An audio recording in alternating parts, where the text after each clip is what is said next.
বাংলাদেশিদের জন্য ভারতীয় ট্যুরিস্ট ভিসা চালু হওয়ায় স্বস্তি ফিরেছে ভ্রমণ পিপাসুদের মধ্যে। ভিসা সেন্টারগুলোতে বাড়ছে আবেদনকারীদের ভিড়। তবে ভিসা মিললেও এখনও চালু হচ্ছে না বাংলাদেশ ভারতের মধ্যে বন্ধ থাকা যাত্রীবাহী ট্রেন পরিষেবা। বুধবার 1 জুলাই ভারতীয় পূর্ব রেলের বিভাগীয় রেল ব্যবস্থাপক রাজীব সাক্সেনা জানিয়েছেন, মৈত্রী বন্ধন ও মিতালি এক্সপ্রেস চালুর বিষয়ে দুই দেশের মধ্যে আলোচনা চলছে। এটি সম্পূর্ণ রাজনৈতিক সিদ্ধান্তের বিষয়।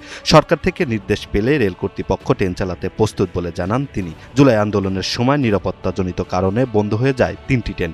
সে সময় বাংলাদেশে আটকে পড়া মিতালি এক্সপ্রেসের কোচ যা পরে ভারতে ফিরিয়ে নেওয়া হয়। পূর্ব রেলের দাবি, প্রয়োজনীয় কোচ ও প্রস্তুতি তাদের রয়েছে। ফলে দুই সরকারের সিদ্ধান্ত এলেই আবারও চালু হতে পারে বহুল জনপ্রিয় এই আন্তর্দেশীয় ট্রেন পরিষেবাগুলো।